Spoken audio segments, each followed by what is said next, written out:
और जिस तरह डॉलर मुस्तहकम है, क्या मजीद इसको तकवीत देना चाहते हैं सदर ट्रंप, या आप समझते हैं कि जैसे मैंने कहा कि रशिया और चाइना जो है वो बहरहाल अपना एक मौक़िफ़ अपनाए हुए हैं और मुस्तकबिल में कोई बेहतर या मेरा ख्याल है बहुत जारहाना भी उनका जो है रद्द अमल सामने आ सकता है। आपको क्या लगता है, क्या असरात पड़ेंगे तेल की प्राइसेस पर इन सारे अमल से, या इस अभी ये बहुत दूर की बात है?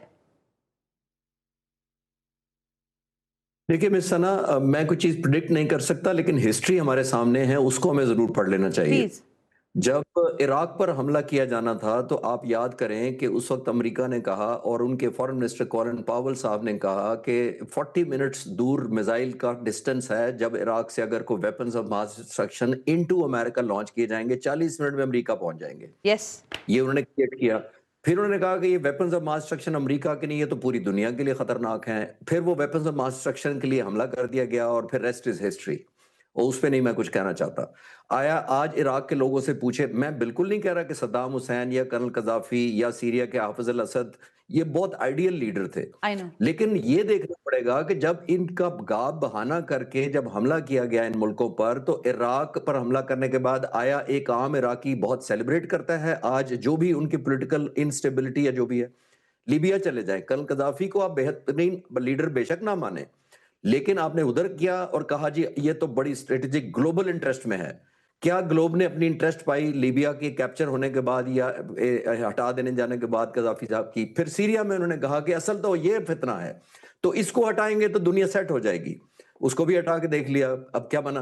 तो ये मैं नाम लेता जाऊँगा बहुत सारे मुल्कों के जहाँ पे इस बहाने से हमले किए गए कि बस ये आखिरी रह गया, अगर ये हो जाए तो दुनिया भी ठीक हो जाएगी, हाँ। डॉलर भी स्टेबल हो जाएगा, तेल भी सस्ता हो जाएगा और सबसे बढ़कर उस मुल्क के लोगों का बड़ा भला होगा। यस। मुझे एक मुल्क बता दें केस स्टडी करके as a student of history या बट मिलिट्री इट्स, स्ट्रैटेजी का एक मुल्क भी। हाँ, लेकिन खालिद चिश्ती जी। साहब, not like this kind of steps, but कुछ ना कुछ तो ईरान के अंदर भी आप देखें ना, वहां पर भी एक जो कैफियत है वहां पर भी चल रही है, वहां पर भी रिजीम चेंज के हवाले से हम आवाजें सुन रहे हैं। कह नहीं सकते, जाहिर है, को प्रिडिक्ट तो नहीं किया जा सकता, बट ग्राउंड रियलिटीज रिफ्लेक्ट कर रही हैं कि शायद ऐसे ना हो जैसे कि यहाँ पर मडरो के साथ हुआ है, but it can happen like in Iran as well in some other वे।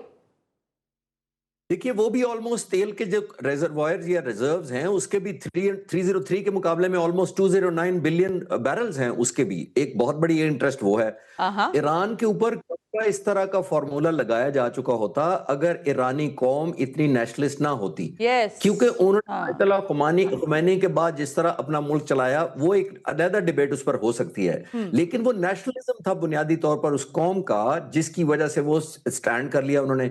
फिर अभी जो रिसेंट जून में इजराइल के खिलाफ उनकी सारी जी जंग हुई जी। या कॉन्फ्लिक्ट हुआ, उससे पहले भी अभी 15 लाख रियाल का एक डॉलर है ईरान में। तो ये तो नहीं था कि उधर उससे पहले बहुत जबरदस्त इकोनॉमी थी, लोग खुशहाल थे, ऐसा नहीं था। लेकिन जून में आपने देखा जो ही इजराइल ने हमला किया, दे वो ऑल आर कौम पूरी की गुड पूरी टुगेदर। हाँ। नेशनलिस्ट यूनाइटेड हो गई। हाँ। उनको एक ब्रीदिंग स्पेस कह लें या एक सर्वाइवल कह लें, एक मॉरल जस्टिफिकेशन कह लें, हुकूमत को और लीडर्स को दोबारा मिल गई।